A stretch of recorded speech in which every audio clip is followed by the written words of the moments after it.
क्या तुम्हारे mummy papa में झगड़ा होता है? बोले महाराज रोज झगड़ा होता है, उसी की तो पिक्चर हम अपने आप में। जैसा आप चाहते हैं कि मेरा बच्चा एक आदर्श बच्चा बने, तो माँ बाप से निवेदन है कि तुम्हें भी अपने जीवन में कुछ आदर्श स्थापित करना होंगे। यदि आपका जीवन अच्छा नहीं है, आपके जीवन में यदि पवित्रताएं नहीं है, आपका जीवन यदि अनुशासित तो मर्यादित नहीं है, तो ख्याल निकाल दीजिए कि आपकी औलाद मर्यादा पुरुषोत्तम राम बन करके खड़ी होगी। ये केवल एक ख्याली पुलाव है।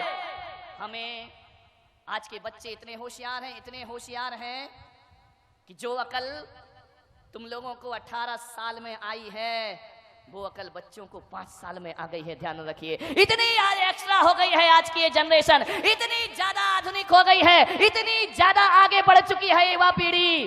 मैंने एक बच्चे से पूछा, वही 10 साल का बच्चा होगा, मैंने कहा एक बात बताओ, अपने देश में एक कानून है कि लड़के की शादी की उम्र 21 साल हुआ करती है और लड़की की उम्र 18 साल हुआ करती है। मैंने कहा बच्चे बताओ ऐसा क्या होता है? बड़ा प्रतिभाशाली बच्चा रहा, उसने कहा महाराज बताओ। मैंने कहा हाँ। बोले ऐसा इसलिए होता है। मैंने कहा उसकी उम्र भी 21 साल क्यों नहीं रखी है? बोले इसलिए नहीं रखी कि जो अकल लड़कों को 21 साल में आती है, वो अकल लड़कियों को 18 साल में। कितने होशियार बच्चे हो गए मेरे भाई। एक टीचर ने बच्चे से पूछा कि बेटा बताओ पैजामा एक वचन होता है कि बहुवचन होता है? बच्चे ने कहा सर जी ऊपर से एक वचन होता है, नीचे से बहुवचन होता है। बहुत होशियार पीढ़ी हो गई है ये, इतनी होशियार हो गई है। ऐसे ऐसे प्रश्न करते हैं ये बच्चे कि हमारे पास कोई उत्तर। ध्यान रखना, अब इस देश में बुद्धू बच्चे पैदा होना बंद हो चुका है। इस देश में गंवार बच्चों ने पैदा होना बंद कर दिया है। आज बच्चा पैदा होते ही मोबाइल हाथ में ले लेता है, इंटरनेट में जाकर के बैठ जाया करता है, कंप्यूटर। अरे माँ बाप को मोबाइल चलाना नहीं आते हैं। बच्चे से कहते हैं बेटा बच्चा पप्पू इसमें कुछ डाउनलोड कर दे, बच्चा कहता है बुद्धू रहा, तुम्हारी जिंदगी ऐसे ही चली गई। ध्यान, बड़े होशियार हो गए ये बच्चे, बहुत होशियार। इन्हें सिखाने की जरूरत नहीं है, बहुत सोच सीख चुके हैं। एक बच्चे ने पूछा, एक टीचर ने पूछा कि बच्चे जरा ये बताओ कि गंगा कहां से निकलती है और कहां जाके मिलती है? बच्चा बड़ा होशियार था।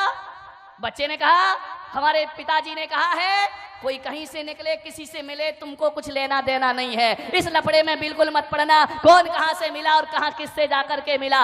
एक बच्चा और था, बोले मैं बताऊं? बोले बताओ। बोले गंगा दोपहर को 12 बजे अपने घर से निकलती है।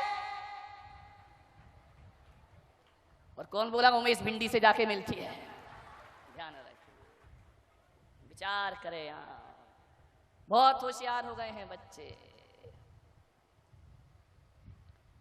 कितना भी सिखाओ ये सीखने वाले नहीं हैं। एक माँ बाप मेरे पास आए, बोले महाराज हम बच्चे को जो सिखाते हैं वो उल्टा ही करता है। मैंने कहा ध्यान रखो, ये पीढ़ी बिल्कुल नहीं सीखेगी, सिखाने के तरीके बदलना पड़ेंगे हमें। एक पति पत्नी मेरे पास दर्शन करने आए, 5-6 साल का बच्चा भी साथ था। पति पत्नी ने बच्चे से कहा कि महाराज हैं, इन्हें धोख दो, इनको प्रणाम करो। बच्चा धोख देने को तैयार नहीं। माँ बाप ने उसका सिर पकड़ा और मेरे पैरों में रख दिया। अरे मैंने कहा ये क्या अत्याचार कर रहे हैं आप? बोले अत्याचार नहीं कर रहे महाराज, संस्कार दे रहे हैं। मैंने कहा धत्तेरी की संस्कार? वो अखड़ा जा रहा है, तुम उसकी गर्दन मेरे सिर में लगाए जा रहे, लगाए जा रहे, लगाए जा रहे। बच्चा कह रहा नहीं करूंगा, नहीं करूंगा, नहीं करूंगा। तो मैंने कहा इस तरीके से ये प्रणाम नहीं करेगा। तो उन्होंने कहा महाराज हम कैसे सिखाएं, बड़ा ढीठ हो गया, कुछ सीखता ही नहीं है। मैंने कहा बच्चा ढीठ नहीं हो गया, तुम्हारी सिखाने की शैली गलत हो गई है। छोटा सा बच्चा था, ज्यादा बोलना भी उसे नहीं आता था। माँ बाप से मैंने कहा एक काम करो, तुम दोनों जरा हाथ जोड़ो। माँ बाप ने हाथ जोड़े। मैंने कहा अब तुम नमोकार मंत्र पढ़ो। माँ बाप नमोकार मंत्र पढ़ने लगे। छोटे से बच्चे ने देखा कि मम्मी पापा हाथ जोड़े हैं, उसने भी झट से हाथ जोड़ लिए। अब नमोकार तो उसे आता नहीं था, वह मुंह से बुदबुदाने लगा और चलाने लगा। अब मैंने कहा तुम दोनों प्रणाम करो। माँ बाप ने प्रणाम किया और बच्चे ने भी प्रणाम कर लिया। एक बात याद रखना, ग्वालियर वालों में आपसे इतना ही कहना चाहता हूँ, ये बात कहने का इतना ही मेरा मकसद है कि ये पीढ़ी 21वीं सदी की पीढ़ी ये सिखाने से नहीं सीखेगी, ये दिखाने से सीखा करती है। अरे जैसा तुम करोगे वैसा बच्चे करेंगे, जैसा तुम दिखाओगे बच्चे वैसा ही। अब सिखाओ मत, इन्हें करके कुछ दिखाइए। यदि आपने दिखा दिया, मालूम है बच्चे कैसे होते हैं? ये जो कैमरा लगाना मेरे सामने, टीवी का कैमरा, कभी छोटे बच्चों को देखना जो पलंग पे लेटा रहता है, वह बोलता कम है, वह देखता ज्यादा है। छोटे बच्चे किसी भी चीज को बड़ी टकटकी लगा करके देखा करते हैं। हमारी पलकें झपक जाएं लेकिन बच्चों की पलकें नहीं झपका करती हैं, बड़ी टकटकी लगा के देखते रहेंगे देखते रहेंगे। आप सोच रहे हैं कि ये देख रहा है, अरे वो देख रहा नहीं, वो इस कैमरे की तरह निगाहें टकटकी लगा करके देख रहा है। और जो जो बच्चा देख रहा है वो उसके दिमाग में रिकॉर्ड होते चले जाता है, और जो जो रिकॉर्ड होता है वही उसका व्यवहार। अभी कैमरा मुझे देख रहा है, बिल्कुल टकटकी लगाए, यहाँ वहां नहीं देख रहा है, और अभी कुछ नहीं बोल रहा, चुपचाप खड़ा है। और जब मैं चुप हो जाऊंगा फिर ये बताएगा कि मैंने कैसा एक्शन किया, मैंने क्या बोला। अरे कैमरा अपनी तरफ से कुछ नहीं बोलता, जो बोलता है वह हमारे को देखकर बोलता है। और बच्चे अपनी तरफ से कुछ नहीं सीखते, जो भी सीखते हैं वह परिवार को देख करके सीखा करते हैं, हमारे व्यवहार को देख करके सीखा करते। हमारे घर में कैसा व्यवहार, एक पति बार बार झुंझलाएगा, बात बात पर उत्तेजित होगा। मैं आपसे पूछता हूं, सोचो बच्चा क्या रिकॉर्डिंग करेगा। एक बात ध्यान रखिए, जब तक औलाद नहीं हुई है तब तक जो करना है कर लो, और जिस दिन किसी औलाद को जन्म दे दो तो माँ बाप बनने का रोल अदा आपको करना चाहिए, शिक्षक बनने का रोल अदा आपको करना चाहिए। माँ की गोद बच्चे की प्रथम पाठशाला हुआ करती है। स्कूली ज्ञान के भरोसे मत रहना। स्कूलों में तो केवल डिग्रियां पकड़ा दी जाएंगी, स्कूलों में डॉक्टर बनाया जाएगा, इंजीनियर बनाया जाएगा, वकील बनाया जाएगा, स्कूलों में आईएएस आईपीएस अफसर बना दिया जाएगा। लेकिन ध्यान रखना, स्कूलों में डिग्रियां मिलेंगी, तुम्हारे बेटे को डॉक्टर इंजीनियर बना देंगे, लेकिन एक बात ध्यान रखना, स्कूल की शिक्षा डॉक्टर और इंजीनियर बनाती है, माँ बाप की शिक्षा एक अच्छा इंसान बनाया करती है। आप अपने बच्चे को अच्छा इंसान बनाइए, एक आदर्श व्यक्ति बनाइए। कैसा जीवन है? एक दादाजी को बच्चा जवाब दे देता है, क्या संस्कार है आपके घर में? विचार करिए, सोचिए आप। एक दादाजी को बच्चा जवाब दे रहा, मैंने दादाजी से कहा कि दादाजी ये जवाब दे रहा है आपको। बोले क्या करूं महाराज, सुनता ही नहीं है, एक बोलो तो हजार सुनाता है। मैंने कहा तुम कैसे दादाजी हो?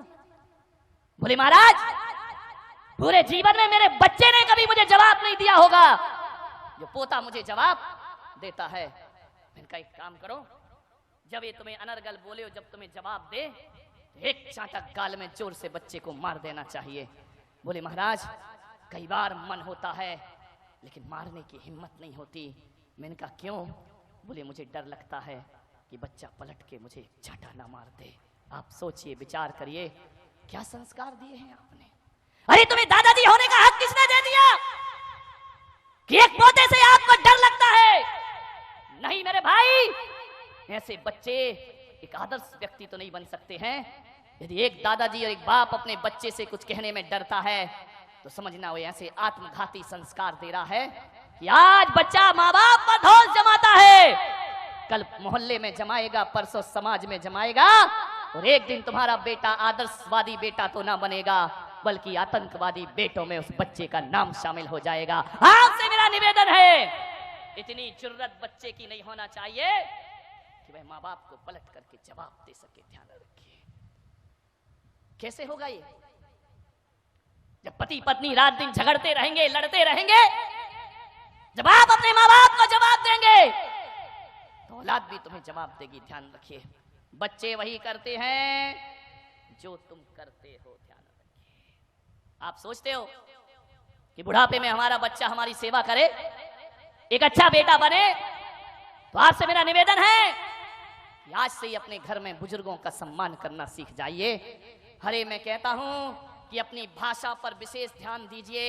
आदमी इतनी अनर्गल भाषा बोलता है कि वह भाषा एक दिन उसकी आदत बन जाती है, और ये आदत ब्लड में जाकर के घुल जाते हैं संस्कार, फिर वही उसकी जिंदगी बन जाती। आदर्श व्यक्तित्व बनिए, भाषा का एक आदर्श होना चाहिए। ऐसा परिवार बनाओ, ऐसा माहौल बनाए माताएं कि बड़ों से ही आप कहना ना सीखें, बल्कि बच्चों से भी आप कह करके बातें करें, बच्चों में भी जी लगा करके बातें करें। अरे बच्चों की बात तो छोड़ो, मैं तो कहता हूं कि तुम्हारे घर में जो नौकर रहता है ना, उससे भी इज्जत से पेश आइए। इज्जत से पेश आएंगे ना तो नौकर ये नहीं कहेगा कि हर साल मेरी तनख्वाह बढ़ाओ। यदि सम्मान दोगे तो उतनी तनख्वाह में भी आनंद के साथ जी लेगा, आपकी इज्जत करेगा, आपका सत्कार करेगा। इज्जत से पेश आइए, ऐसे शब्द ना बोले। मैं बड़े आदर के साथ बहुत बहुमान देता हूं कि जैन समाज में एक समाज ऐसी है जिसने आज भी अपनी भाषा की सभ्यता नहीं खोई है और इतनी अच्छी भाषा उनके घरों में बोली जाती है।